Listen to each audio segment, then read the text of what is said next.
tetszik nekünk, vagy nem, kezdjük észrevenni, hogy hasonló a gesztusunk, mint az apa.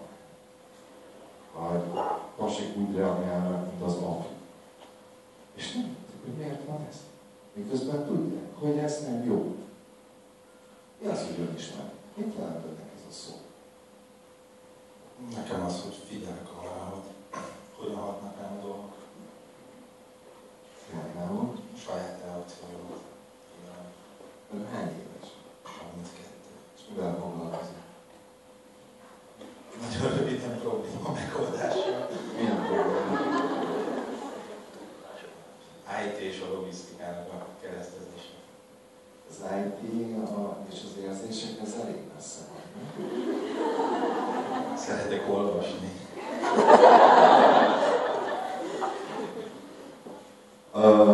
Mondja nekem esetlegesen egy olyan félelmet, amiről már felismerte, hogy befolyásolja az életét.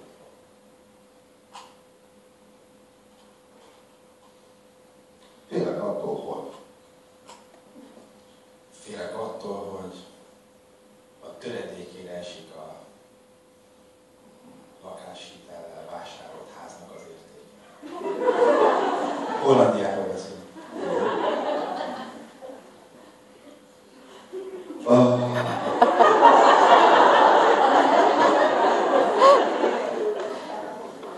Tehát ha belegondolnak abban, hogy az önismeret valójában az azt jelenti, hogy tisztában vagyok és elfogadom azt, hogy emberből vagyok, tele jóval és rosszal, ezáltal egy csomó pozitív dolgot is tudok csinálni, egy csomó negatívat is. Aki ezzel tisztában van és elfogadja, és csak bizonyos kulcsfontosságú szavakat használok, adott helyzetben, amikor elkezd belemászni a negatív hullámba, és ez lehet bármi, lehet a hűságából, a magasságából, az önzéséből fakadóan, vagy akár a befolyásolhatóságából, és sorolhatok most egy csomó tulajdonságot, az ideje során észreveszi, és éppen ezért kudarcai jelentőség tudja csökkenteni, időben ki tud lépni, miközben tudja és számon tartja azt, hogy tetszik neki, vagy nem tetszik, az ideje fog. Na, hát körülbelül így összefoglalva, ez lenne az a cél, hogy az önismeretlen rendelkező ember ezt egy adott konfliktust is megpróbál tud kezelni, meg például észreveszi azt, hogy én elfogtam valakinek, és akkor éppen ezért, még amikor a másikban még nem is csúcsosodik a nagyon-nagyon rossz érzés, mert azt tudja mondani, hogy ne haragudj. Hülyeséget csinál.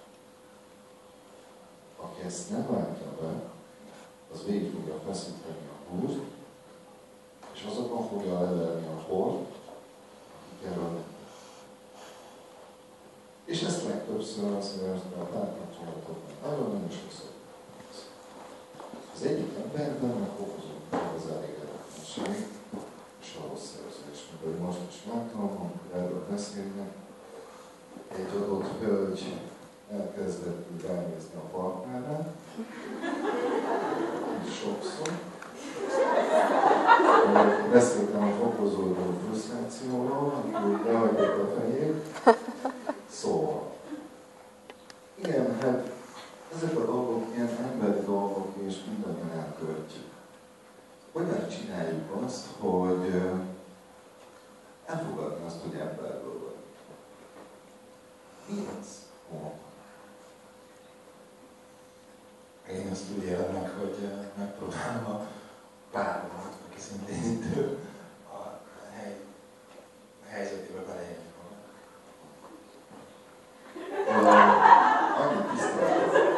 Annyi tiszteletet kapok, amit adok magam. Legyen ez az alapfelállás. Most önmagamról van szó. Hogyan fogadom azt el, hogy emberről vagy?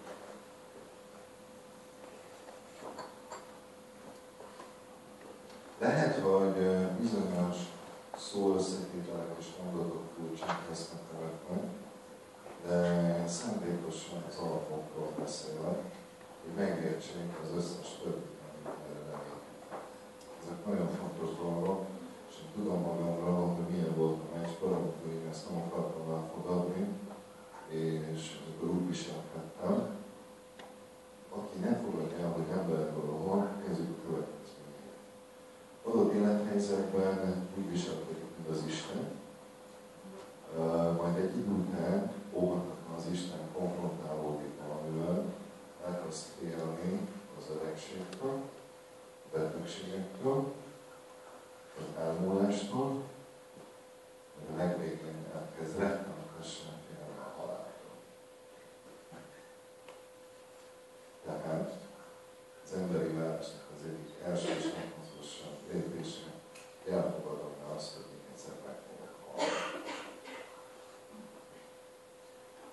furcsa, hogy itt ül egy kölyök, 12-3, hány éves?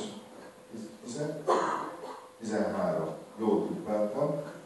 És a 13 éves kölyöknek elkezdek beszélni arról, hogy elfogadni a halált, de éppen ezért felmerül bennem az, hogy most tegyük ide egy 18-as karikát, vagy nem. Fiatalul, hogyha úgy érzi, hogy sok, nyugodtan menjen. De tényleg.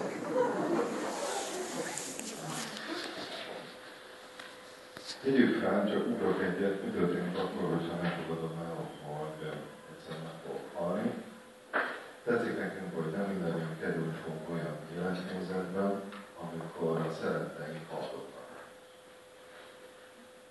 Szüleink, akár barátnőink, akár a párkapcsolatokban élő ember.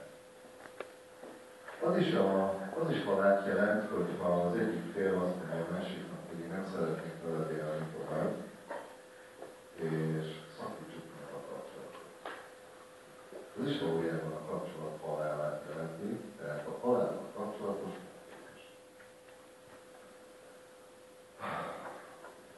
Mi történik akkor, hogy még nem fogadom el a halált, és mondjuk ilyen éles helyzetben állandóan hitegetem vannak, hogy nem, ő jobban lesz.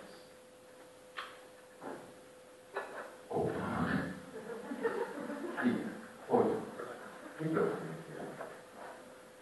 Nem akarom elfogadni, éppen ezért az anyám, aki tegyük fel rákos, és hallott, és folyamatosan hitegetem őt is, meg magam is, hogy jobban lesz a megfosztó. Csomófölösleges energiákkal fordítunk, ami nem megváltoztatható. Így van. Tovább, mi történik még? Csak elmondtam önöknek, hogy aki nem fogad el egy adott dolgot, olyan sok konfliktussal fog találkozni, amivel óhatatlanul az esemény után így vagy úgy tudatban be fog jelentkezni, sőt nagyon kérdezni. Én is leépülök tőle. Nem. Képzelj el, amit nem fog tudni meglátni, hogy mikor lesz az adott pillanat, ami a búcsúról szól. Nem fog tudni elbúcsúzni. Nem fogom tudni, szándékosan használom a nem tudom szót, de nem fogok tudni kimondani azt, hogy mennyire szeretem. Én vigyázom magát. De képzeljék el, ez a nem tudom szó, ez nem igaz. Észrevették már azt, hogy amikor valakinek feltesznek egy zűrös kérdést, hogy nagyon sokszor kapják azt a választ, hogy nem tudom. Észrevették? És hogy tetszik ez neked? Hát nem tudom. Eljössz velem moziba? Hát nem tudom. Szeretsz?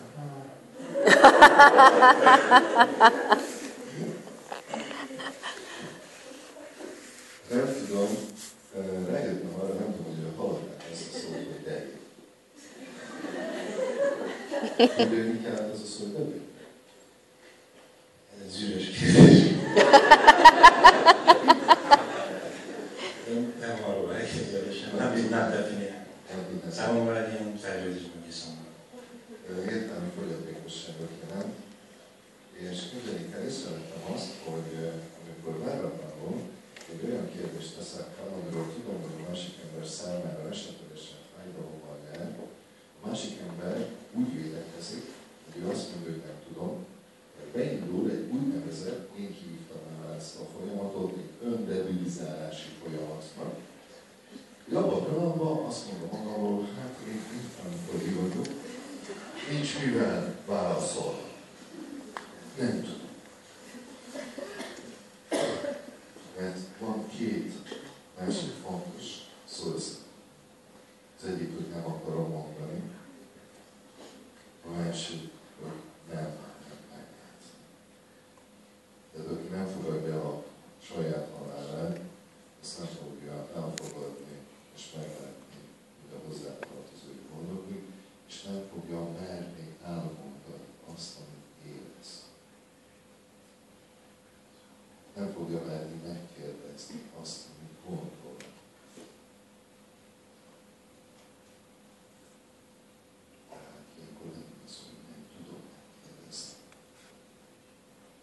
Az önismerettel rendelkező ember, önmagának jutott, mondja, hogy nem merte.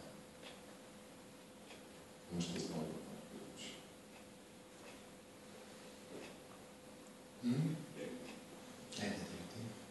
Na, próbálkozás.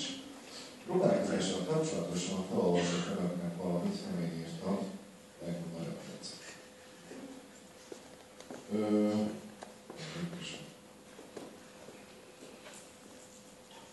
Sokunknak vannak negatív viselkedés mintái, függőségei, amelyekre megpróbáltunk változtatni, de elbuktunk. Az alapvető igazság az, hogy azért nem sikerültek, mert megelégettünk a megpróbálókkal. A próbálkozás kiváltó oka általában az egoizmusunkban keresendő. Azért próbálkozunk, mert nem akarunk bűntudatot érezni, vagy mert azt akarjuk, hogy mások elismerjék a próbálkozásainkat.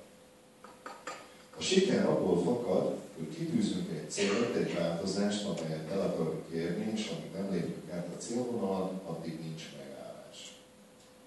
Akik csak próbálkoznak, általában nem akarják igazán a célt. Csak szükségük van egy kis önigazolásra, hogy ők megpróbálták, amit lehet. Megvalósítani annyit jelent, mint átesni egy lelki változása, melynek során tudatosodik bennünk, a saját kényelmünknél fontosabb a cél, fontosabb egy ügy, fontosabb egy másik ember, és fontosabb az, hogy a nap végén el tudok-e számolni magammal. Végül minden élethelyzetben ugyanabba a döntéshelyzetbe kerül. Választhatunk, hogy meg fogjuk próbálni, vagy meg fogjuk valósítani. Megvalósítás arról szól, hogy tudom, hogy képes vagyok rá, és tudom, hogy meg fogom tenni. Még ezen a világon vagyunk, minden lehetséges, és megváltoztathatunk. Amíg hajlandóak vagyunk küzdeni, és következetesen megtehetetlen. Emlékszik, hogy azt mondta, hogy próbálom a páromat megérteni. Emlékszik? Igen. Na nézd. Ön hogy fogadná azt el, hogy egyszer nem fog halni? Elfogadom, mert azt is tudom, én is meg fogok halni. Hogyan csinálja?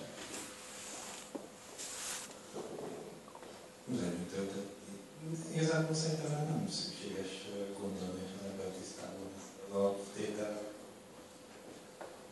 Az önismerettel rendelkező ember adott helyzetben tudja, hogy a kommunikációja én központú.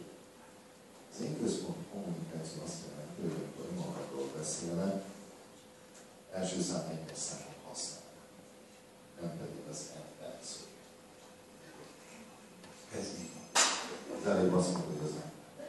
Miközben nem kell oda beszélni.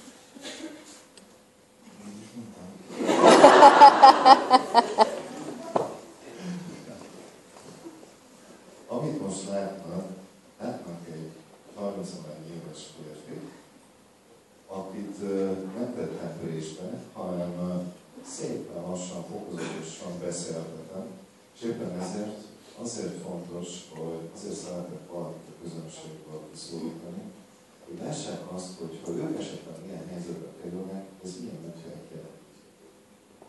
Az, hogy most itt ül egy adott ember, és akkor sok ember ilyenkor azt mondja, hogy azért nem beszélek magamról, mert úristen, milyen sok ember előtt vagyok. A sok ember jelenleg jelképezi az illetőnek a félelmet. Én azt tudom, mert aki önmagáról tud önmagának hangosan beszélni, akkor ezek után már teljesen mindegy, hogy hány ember előtt fog beszélni. Aki önmagának fontos dolgokat eddig nem mert kimondani, amikor sok ember előtt áll, akkor ez a félelem felfokozódik, és ő blokkolódik. Mert önmagának sem mondtam el, még ki ez. Na, a halál elfogadásának a tény az egyik az, hogy bármikor, amikor ilyen élethelyzetbe került, nem fogok ilyen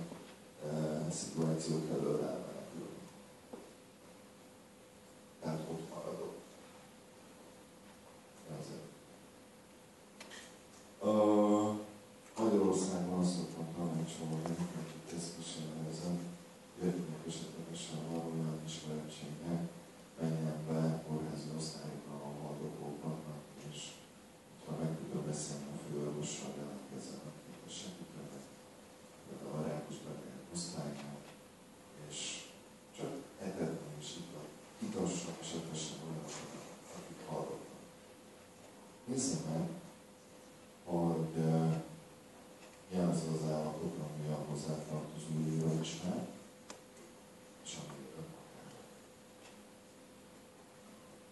Ez egy módszer.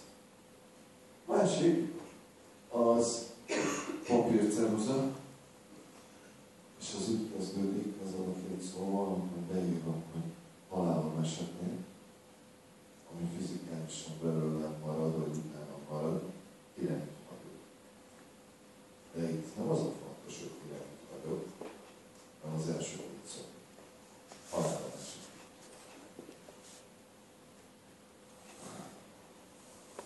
Hogy én ezt, hogy ezt a papírt elővehetem utána is. Mert leírod, szóval már nem tudok menekülni. No, szóval, képzeljék el, azért fontosak ezek a dolgok, mert ez még csak az első lépcső, és hogy ugorjuk egy picit a párkapcsolatra, hogyha én rájövök arra, hogy milyen vagyok, bizonyos személyiségvonásokat a partnerben akkor fogom meglátni, tudni, amikor ezt önmagamról kimondom. Addig nem fog összejönni, nem fogják érteni, hogy a másik mit csinál. És egy nagyon fontos dolgot nem fognak tudni megtenni, hanem iszonyú háború van általában. Most képzeljék el, hogyha én tudom önmagamról, és elfogadom, hogy emberről vagyok, tele jóval és rosszal, mindezt meglátom a másik emberben is, aki szimpatikus, vonzó, meg mindens, és másik ember is ezt tudja önmagáról, hogy ő rendelkezik mindezzel. Abban a pillanatban, hogyha két ember ezt tudja önmagáról, nyugodtan, háborúzás nélkül mernek leülni egymással beszélgetni, úgy, hogy ebből nem lesz kurva nyerzés, nem lesz az, hogy az egyik mond valami negatívat, akkor én erre feltartom a vizet, és azt mondom, hogy persze, akkor, amikor te azt csináltad. Tehát mind a kettő békével végig tudja hallgatni a másikat. Kölcsönösen lemerik fektetni egymás számára a kereteket, amelynek során létrejön a párkapcsolatnak az egyik legfontosabb összetartó cementje, kölcsönös alkalmazkodás egymáshoz. Ha ez nincs, és nem fektetjük ezeket a kereteket, akkor egy izgalmas játék következik be, ez egyik adott pillanatban mindig megalapul lesz. Tehát az egyik a feszültség mindig fokozódik. Hogy a másik. Ezt ugye bírjuk. Egyik lett, másik lett. Nem. És tehát az egyik itt lesz, a másik itt van, és akkor látva, azt ide az energiát a másikról, van egy egyensúlyi pillanat, majd megfordulnak a szeretek. Lesz következik. Majd visszatérnek. Majd vissza. No, hát akkor menjünk tovább. Tehát az önismeret, amiről tudniuk kell, hogy munkával jár, nagyon fájdalmas munka, bevallani önmagamról azt, hogy én ilyen vagyok. Mert a következő mondat az úgy hangzik, a világ összes pozitív és negatív tulajdonság, amiről olvasok, mondja önmagáról egy párat, szégyen, és minden mondott meg. Le kellene szoknom a dohányzást. A kettesen még nincs meg. Tudom, hogy meg tudom csinálni, de... Nem szokott a dohányzás, ez egy állapot, ez nem tulajdonság. Menjünk tovább. Türelmetlen vagyok. Átalakul. Ez már más. Tovább. Önző is tudok. Na látják? Képzeljék el, azt mondják a hölgyek, adott pillanatban, adott helyzetben, amikor a pasikról beszélnek, hogy a pasikkal nem lehet ilyen dolgokkal beszélni. Lehet. Sőt, én kifejezetten örülök, hogy itt van egy 30 éves pasi, ezzel foglalkozik. Na, Szóval a világ összes jó és rossz tulajdonsága ott van bennem, és ezt nehéz megnézni. Önző is tudod lenni. Úgy van, hogy megemésztettem már. Megemésztettem. Na, akkor ezek után elkezdett azon gondolkodni, hogyha eljutottam ideig, eddig a mondatig, hogy ha én rendelkezek mindennel, akkor egy adott tulajdonsággal hol van a határ. Mert nézzük a türelmetlenség. A türelmetlenség adott helyzetben azt jelenti, hogy siettettem a dolgokat, ezért egy idő után kapkodok, majd a kapkodásból egy felületes hozzáállás lesz, felületesség csökkenti a spontanitásomon, fokozódik a görcsölés, kudarc, hátány, még inkább türelmetlen vagyok, és kialakul egy laza ördögi kör. És ez mindez rettenetes nagy energiába kerül. Feszült lesz. És nem alakulnak a dolgok. Hol a határ? Türelmetlenség eddig jó, és mikortól rossz. Hát egy buktáig, vagy addig, ameddig a párom nem szól. Az első határ az ott van, amikor én tudom, hogy én azzal a hozzáállással és viselkedéssel, vagy tulajdonsággal elkezdek ártani magamnak. Értik ezt a szót? Ártani a magamnak. Nagyon sok ember megkérdezve, rájöttem arra, hogy mi pontosan tudjuk adott helyzetben, mikor kezdjük magunknak rosszat. És amikor rosszat csinálunk a dolgoknak, ezt tudjuk is, racionálisan, agyból, meg tudjuk magyarázni, és érezzük. Erre akkor jöttem rá, magam életét illetően, hogy amikor én egyébként 13 éve dolgoztam az Országos Pszichiátriai Intézetben, és észrevettem azt, hogy amikor éles helyzetben dönteni kell, egy beteggel kapcsolatosan mit kell csinálni, nagyon gyorsan megcsinálom, és hogy ez mit jelent, hogy ez milyen sok idő elmagyarázni, akkor döbbentem meg, hogy jöttek az osztályra fiatal orvosok, és akkor elkezdtem nekik magyarázni, mit, miért és hogyan, és akkor vettem észre, hogy amit én így megcsinálok, sokkal több időbe telik, amíg én azt elmagyarázom. És akkor eljöttem arra, hogy ha adott helyzetben az érzéseimre merek hallgatni, akkor az egy nagyon gyors reakció. Hogyha én ezt még meg is magyarázom racionálisan abból, hogy én ezt miért teszem, vagy ezt a kettőt ötvözöm és tudatosan teszem, egy idő után gyakorolva, az már nagyon nagy gyorsaságot jelent. A második határ az ott van, amikor lehet, hogy az a viselkedés, az a kényelem, amit én kényelmet mondok, az önmagamnak jó, a másik embernek nem biztos. Tehát a második jelzőpólja az mindig ott van, amikor én azon viselkedésen elkezdek ártani a másikra. Ezt látom is, tudom is, megérzem is. Mert az emberi lény alapvető sajátossága, hogy akár tetszik, akár nem, bármennyire is törekszünk adott pillanatban jóra, sokszor kényelemből, akár kivagyiságból, vagy nagyképűségből, vagy figyelmetlenségből, vagy türelmetlenségből bizony ártani fogunk magunknak, meg ártani fogunk a másiknak is. Bármennyire is törekszünk, hogy nem. De hát hibákat nem elkövetni lehetem. Sokkal fontosabb annak a felismerése, hogy én mikortól mászok bele valamiben. És hogy merek én erről beszélni. Merem ezeket az érzéseket megélni és kívül.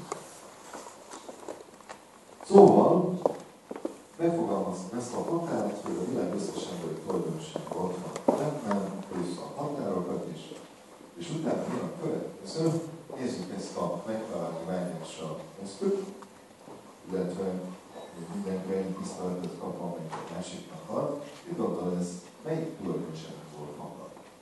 Mert Az önismerettel rendelkező ember egy után felismeri azt, hogy vannak a tulajdonságok, vannak az állapotok, vannak a következők.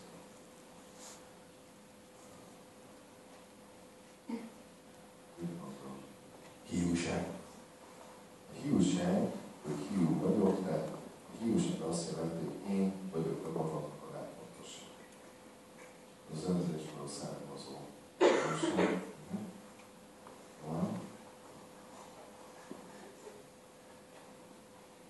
Emlékszik? Azért csinálom, hogy szeressem. Mert nem szeretem eléggé magam. Hogy lehet ezt kifejezni más szóval, hogyha nem szeretem eléggé magam? Én nem vagyok oké. Igen, de van egy másik szó, amit lehet, hogy önök ismernek, úgy tudják, hogy önbizalmat. És kétféle szempontból lehet önbizalmat elérni. Lehet elérni önbizalmat a racionális világ menedzselését illetően, az a racionális önbizalom, és van az érzelmeink felvállalását illetően. Na most, az érzelmeink felvállalását illetően ebben a folyamatban csiszolni teszem, akkor lesz esetleg a boldogság. Mert racionális szempontból, ha én fejlett vagyok, akkor tegyük fel, szeretném csinálni a munkámat, akkor egy idő után pénzt keresek, de a pénz anyagi biztonságot ad. A pénz soha nem ad érzelmi biztonságot.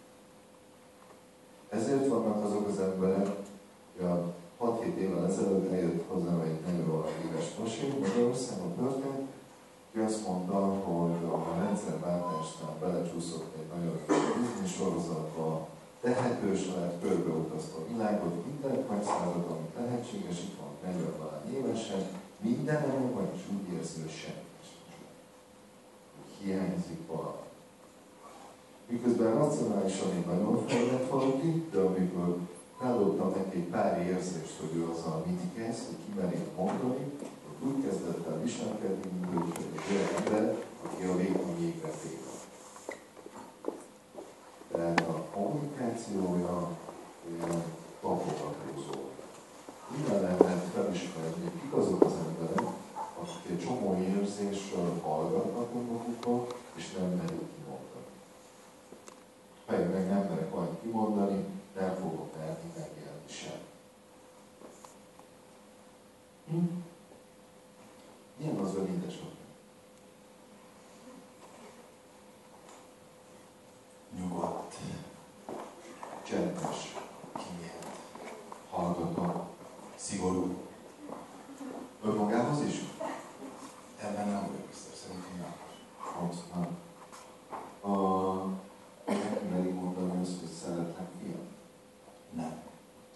Nem. De átmeri öntölelni?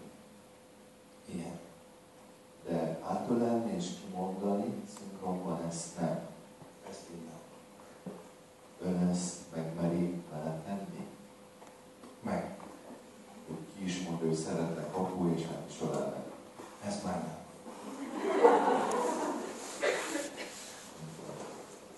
Észrevető, hogy milyen szót használtam?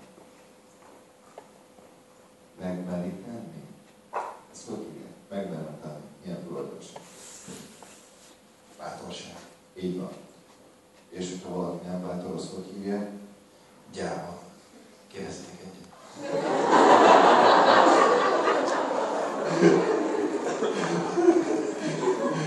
Kérdezted. Az édesapa az egy elég nehéz példa. Tehát a barátokkal ezt megteszi az ember, de a szüleivel ezt nem teszi. Barátaival megteszi az ember? Ha barátaimmal ezt megteszem. Viszont az édesapámmal nem, akkor ez ugyanúgy gyávaság. Ez így van. Emlékszik, világ összes emberi fajtaság ott van bennem, csak esetleg még nem kerültem olyan élethelyzetbe, hogy ezt felismerjem. No, hát akkor nézzük vissza. Mi dolgozik?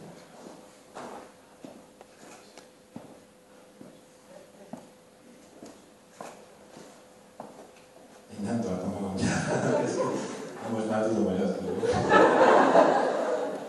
Érzelmi konfliktusok kezdett Miért vagyok járva? Mert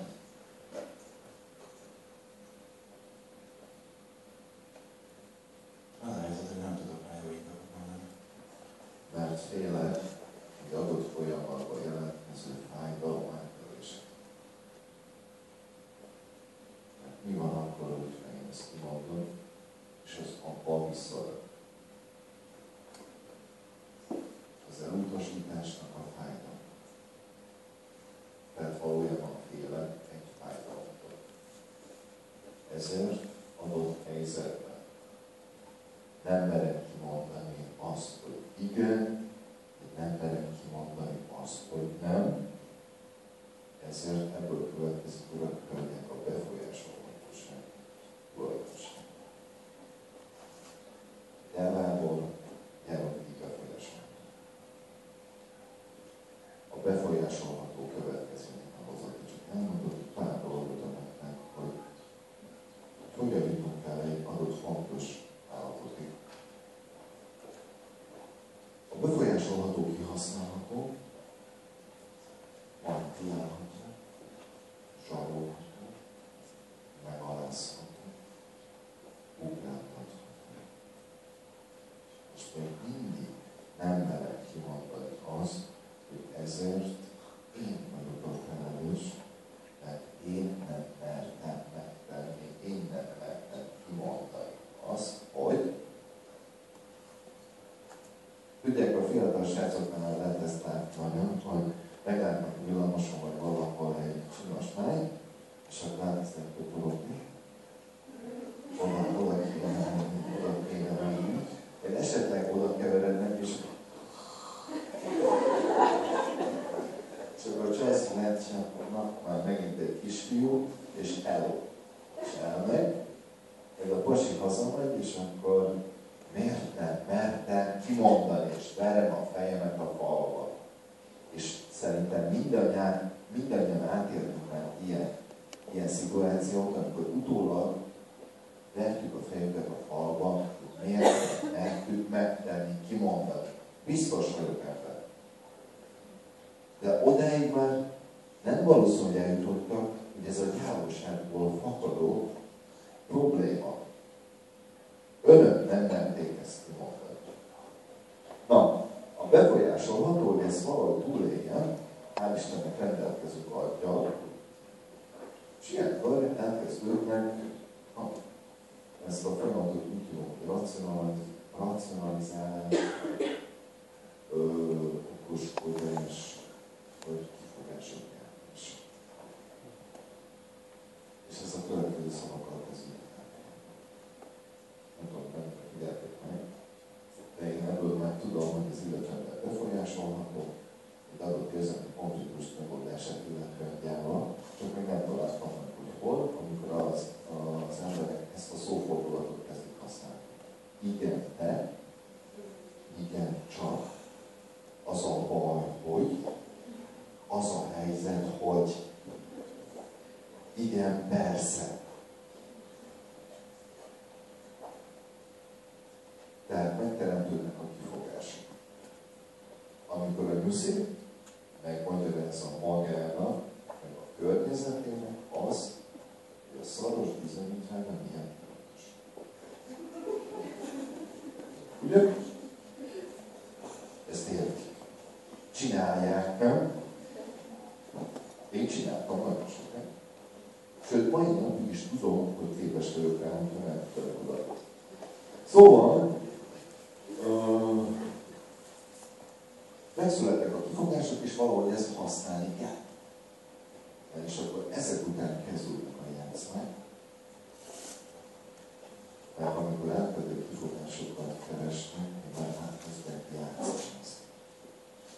És a játszmák arról szólnak, hogy le akarom győzni az másikat, az előttemről, meg akarom győzni valamiről, miközben igyekszem mindent megtenni, hogy elmeneküljek a felelősségvállalásáról, hogy azt mondjam, hogy ezért én vagyok a hangja, mert én nem mertem kimondani az apámnak azt, hogy megjátszmázok, hogy ekközben hogy vajon vagy tényleg megtenni azt, hogy megmutatni magad. Befolyásolható leszek, mert a félelmeim bevisznek az erdőbe, megmagyarázom magamnak, kifogásokat gyártva, játszmázom, eközben ez mind rengeteg sok kudarcélmény. Kudarcélmény az negatív töltet. Azért elkezdem nem szeretni magam, de a szeretetre meg szükségem van, ezért elkezdek megfelelni másoknak, és szeressek.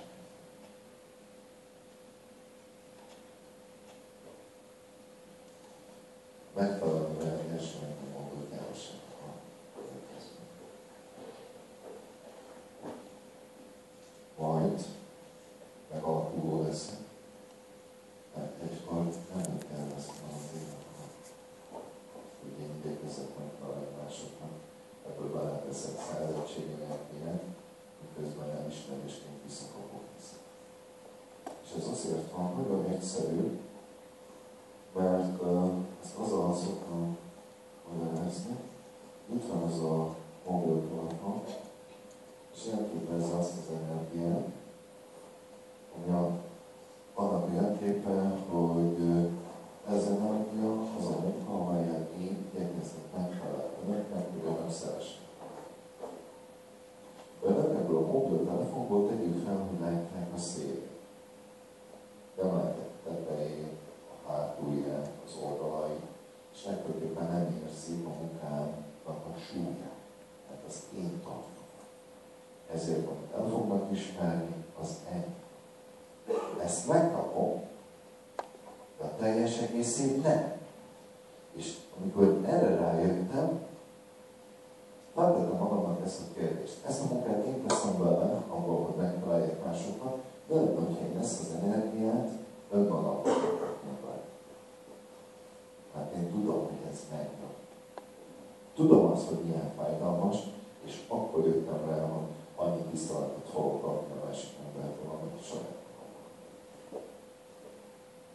Ezt mindjárt megköszönös. De egykor én nem ezt terveztem el, de megalkuszom, ezért a megfelelni vágyás után jön az opportunista hozzáállás. Megalkuszom.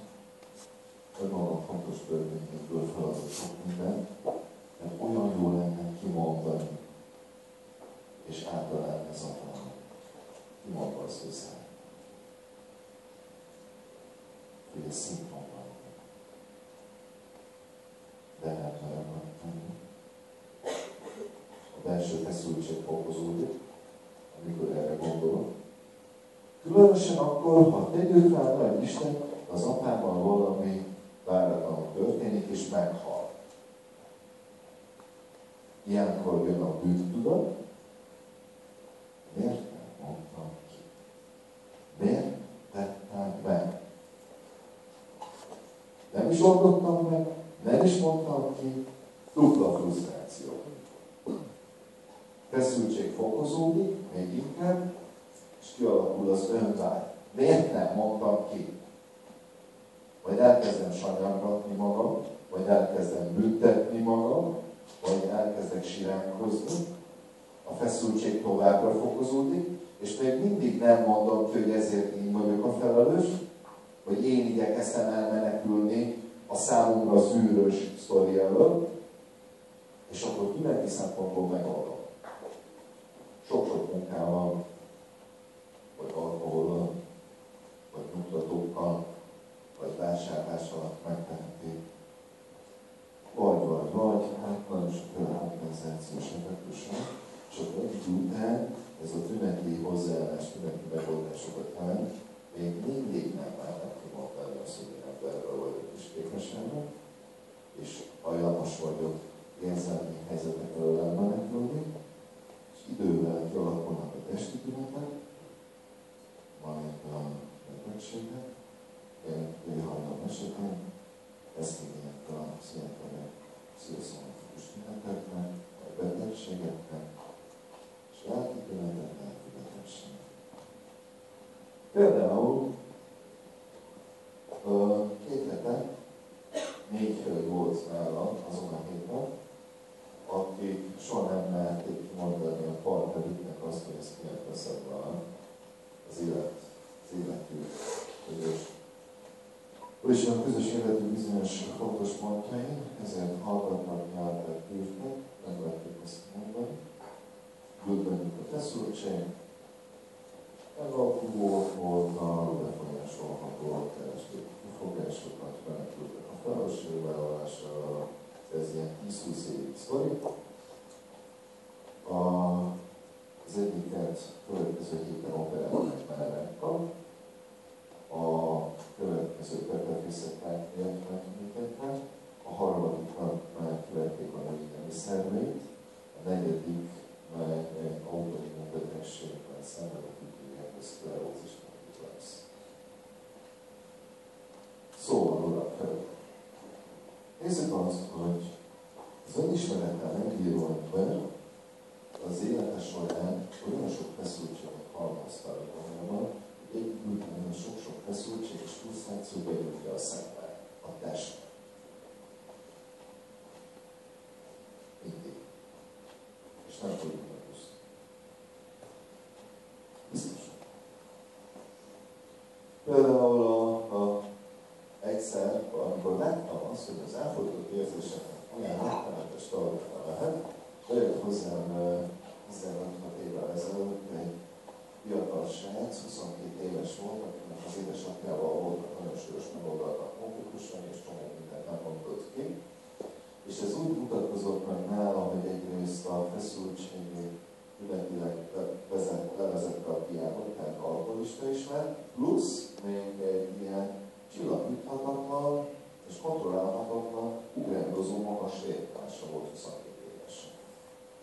Elkezdtünk dolgozni, és akkor rájöttünk, hogy az apával szemben csomó mindent nem mondott ki, és akkor elkezdődött ez a munka, meg a magát illetően, hogy milyen vagyok.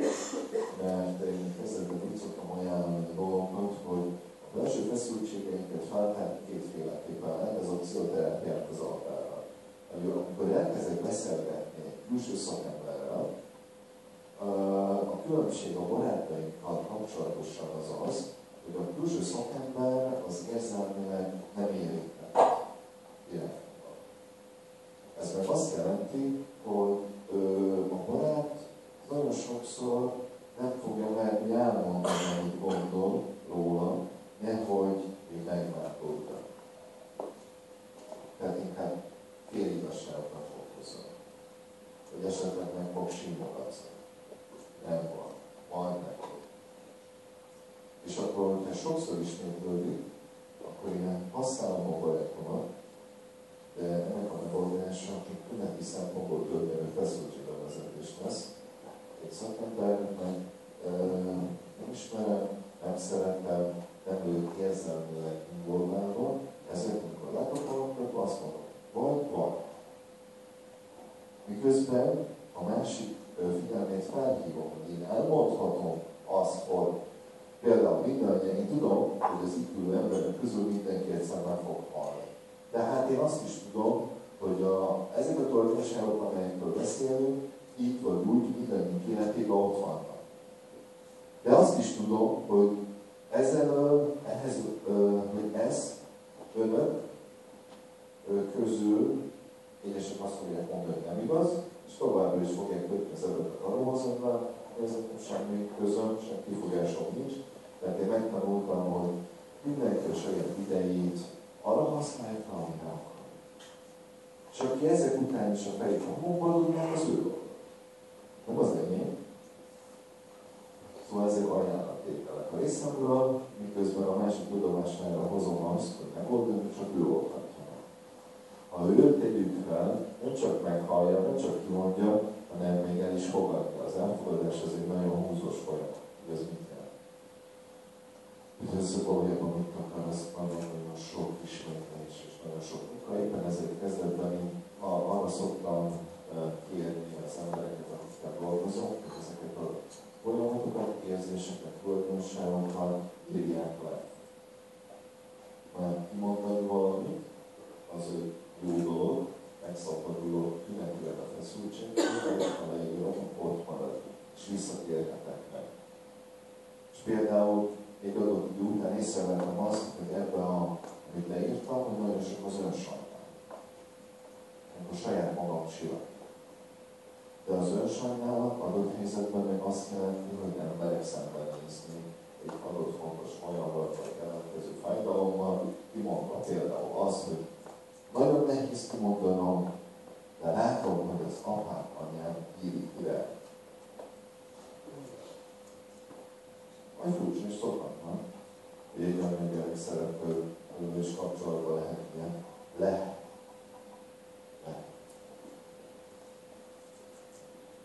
Például az apámmal kapcsolatosan erre akkor jöttem rá, hogy akkor tudatosul bennem, hogy amikor 40 éves lettem, akkor ott egy új autót, és hazavittem, mivel autóbuzik, és meg az autókat, és akkor elképzeltem, hogy megmutatom, és büszke lesznek, és megsimogat, és majd ügyes vagyok. Erre azt mondja, mutasd a csomagteret, megmutatnak, megnézi az olajat, azt mondja, hogy nincs benne olaj. Most hoztam ki a szalomból, biztos, hogy tettek benne olajat, mert ezt a 300 km-t valahogy elvezettem, és nem sült be a motor. És akkor muszáj lesz megmutatni, hogy akkor még nem voltam zsarul, így a fény felé, hogy lehessen azért ott az olaj a pálcát. És nem volt hajlandó bejönni az autóba, hogy elmegyünk egy kört. És nem értem. Nem. Bementem, és visszamentem Pestre, és azért úgy motoszkált bennem ez, és akkor 2 után felhívtam az anyámat, hogy figyelj ide, anya! De emlékszel rá, amikor kimentem az apuval, hogy megnézzük az autót, figyelj, én úgy érzem, hogy az apu írik be. Hallgatok, és akkor tudtam, hogy elébe találtam a dolgot. Hát az a helyzet, képzeld, hogy másnap a szemközti szomszéd azt mondja, találkoztam, hogy egy sasszem volt az utcában, mindig van egy ilyen sasszem, és pont ott volt, és pont néztem a szituációt, és pont ez mondta annak, hogy olyan érzése volt, mint ahogy a apám orvos, mint a doktor úr így lett volna a fiára. Szóval, nagyon fájó volt az nekem. De hát az önismeret során, amikor különböző állomásokhoz fognak érni, az újabb és újabb felismeréseket fog jelenteni a szüleikkel, magukkal, a barátaikkal kapcsolatosan. Tehát a fájdalomindex, a fájdalomhullám az mindig ott lesz, és adott helyzetben nagyon intenzív lehet. Éppen ezért a másik fontos mondat meg úgy hangzik, hogy mindig a negatív megméletet is mutatja azt meg, hogy kiben valójában mennyi erő van. Könnyű azt mondani, hogy milyen erős vagyok, amikor körülöttem jól mennek a dolgok. A negatív megméletet. Visszatérve az a srácra, elkezdtem dolgozni vele, leírattam vele a dolgokat, viszonylag keserves dolgokon, folyamatokon, érzéseken megy keresztül. Volt olyan, hogy elvettem tőle a papír ceruzát, mondtam, hogy meg sétálni, tornászni, sportolni, mert egy idő után, amikor a felismerések olyan intenzívek lesznek, az ember megölcsöl és megijed. És azt mondja, hogy Úristen, ez már olyan kibírhatatlan, hogy nem bírom tovább. Ilyenkor, hogyha esetleg egy ilyen munkába belekezdenek, semmi gondot a félre rakják, félre foglalkozzanak mással, és amikor újra érzik, akkor térjenek vissza, mert a sok-sok információ után görcsössé fogja neked tenni, és a pánik fokozódik. Szóval, végigvettük a melót, és egy hónap után elkezdett szételni a srác, és én addig nem is gondoltam erre, hogy mennyire érdemeseknek, ilyen 100/80 volt. 100/80-akkor 150 meg 160-at futam, úgy szép. Lehet, hogy a gyógyszernek még nem kapcsoltam, hogy valójában ez minek a következménye, de akkor kezdtem összekapcsolni ezt, hogy találkozott az apjával, beszélt vele, elkezdték rendezni a kapcsolatot, önmagát illetően csomó mindent helyre rakott, és mondom, csökkentsük a vérnyomás. És tudatosan elkezdtem csökkenteni, és volt egy hétig, amikor emlékszem, és meg elmondtam neki, hogy miért nem hiszem el, hogy neki magas vérnyomása van, hanem ez csak egy tüneti reakció. Sok-sok-sok hazugságra, meg az önbecsapásra, a feldolgozatlan traumára. És az utolsó hétvégén volt az, hogy na, akkor szombattól abba hagyom a vérnyomásgyógyszert, és mondom, és megint a srác, és mi lesz? Lehet, hogy kicsit magasabb, ez sem gond. Hétfőn visszamentem a kórházba, 120/80 volt a vérnyomása, stabilan, úgy engedtem el, és azóta sem szeret vérnyomás csökkentő gyógyszert, ez 10-valahány éve már.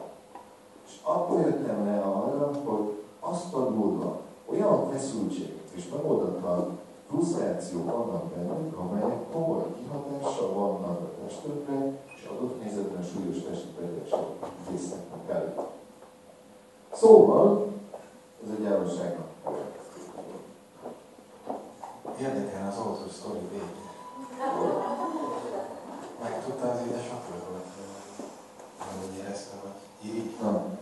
Nem tudtam, mert ez volt a másik nagyon fontos felismerésem, sok fontos volt, meg fontosnak látottam.